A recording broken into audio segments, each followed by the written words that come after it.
Today, let's look at 10 ways that you may not be keeping healthy boundaries in your life.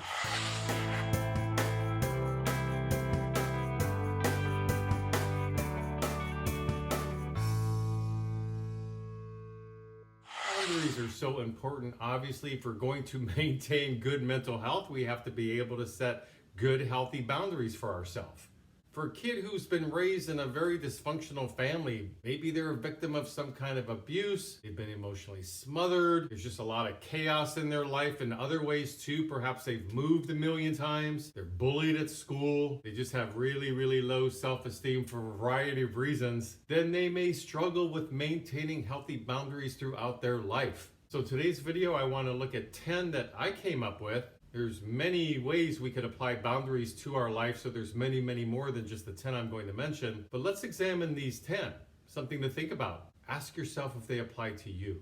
Unhealthy boundary number 1 is you're around somebody who talks too much. They ramble on, and you let it happen. It's driving you nuts. When you see this person coming, you just want to run and hide. I did a video about toxic talking. You can look it up if you'd like. I'll have a link in the description box below. But when people over talk you and they just go on endlessly, and if you don't put up some sort of boundary around that, maybe it's happening almost every day at work with a coworker, maybe it's somebody in your family. So you need to find a way to have a boundary with that, which basically means stating the obvious. You're feeling overwhelmed by all that's coming at you. Sometimes we have to clarify that to a person. It's not a personal attack, it's just maintaining a healthy boundary. You're not there to just be a receptacle for somebody else's verbal diarrhea that they can just go on at you. And along with that, maybe it's not somebody who over talks too much, but when they're talking, they disregard you. It's like you're not even there. Maybe you've just shared something very meaningful. It took you a lot of courage to just say what you said. And they go off and running immediately in the conversation about how they need to stop at the store on their way home, and these are the items they need to buy. So you've been disregarded. That's something also we need to be aware of in setting up healthy boundaries with others. We would need to point that out. Number 2, you're aware that you have to do most of the planning or the organizing to keep the friendship going or to keep the relationship with a family member going. They don't seem to do much, if anything at all. You're the one calling, texting, setting it up, figuring out the date, taking care of all the details, the technicalities. You're allowing that to happen, that unhealthy boundary. Ask yourself, what's that about? Do you feel worthless on some level, that if you don't jump in and take charge of everything, that nobody's going to like you, nobody's going to want to be around you? So be aware if you're handling most of this, and then set up a healthy boundary in terms of not doing that, trying to maintain as best you can some sort of 50-50 equality in the relationship. Number 3, somebody's not respecting your privacy. They talk about you behind your back. They gossip about you a little bit because it gets back to you through the grapevine. You're going to have to pay attention to letting yourself be that vulnerable. Vulnerable in terms of you're sharing perhaps personal, private information. You're thinking you can trust the person and you find out you can't. Number 4, you have to do a lot of things on their terms. So yes, they want to be friends, but you got to go see them at their house. They're not going to come to your house. They want you to do all the driving or you to catch the subway to come to them. Then maybe you resent the person on some level as this becomes more clear to you, but you allow it to continue. That's where the healthy boundary needs to come in, because without it, the cycle just continues and continues. So other examples, you have kids, they won't come over to your place for your kid's birthday party or meet you at the restaurant for yours, but by gosh, you better be up there for their kid's birthday party or they get angry at you. So if you're being used on some level, being taken advantage of, meeting their requirements, so to speak, but they're not so willing to meet your requirements, then that's a big red flag, and you need to set up a healthy boundary about that. Number 5, there's a lot of physical ambiguity. You're not comfortable with it. Maybe they're touching you a little too much, always in your space somehow.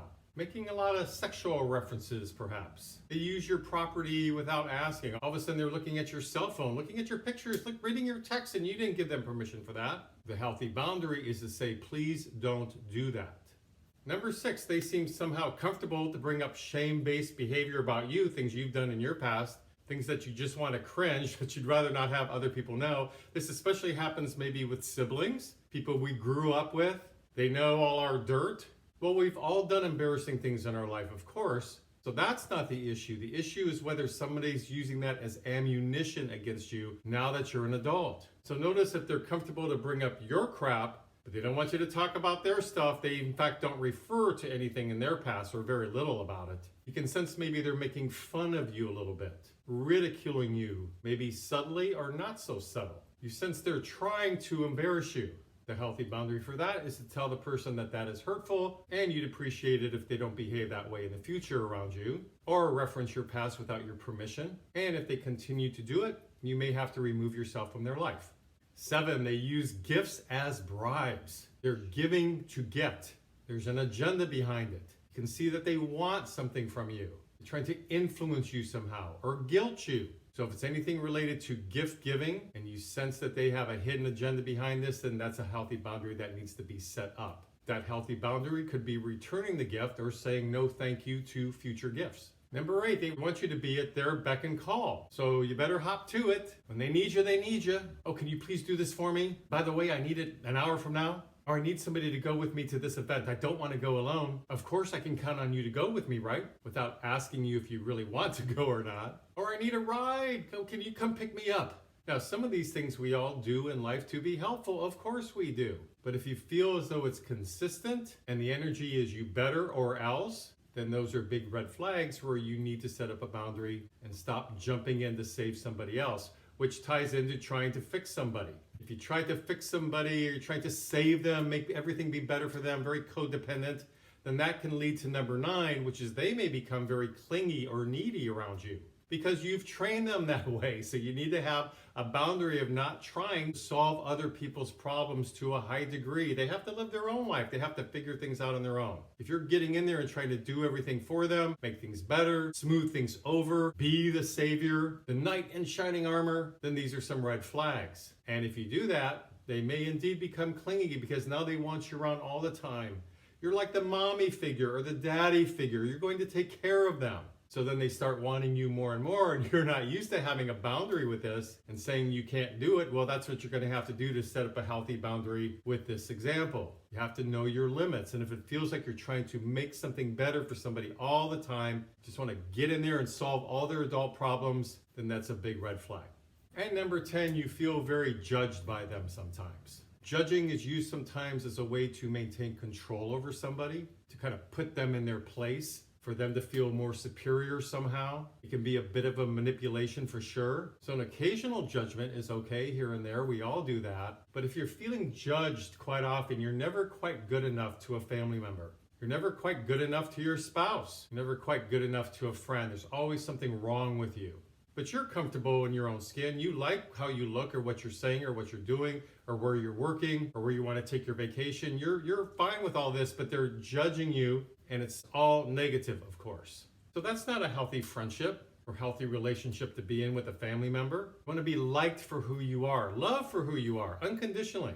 So if you're around somebody real judgy, then you need to have a healthy boundary with them, which may mean you need to let them know that you're not interested in hearing how they feel or think about you right now. To please keep your opinion to yourself.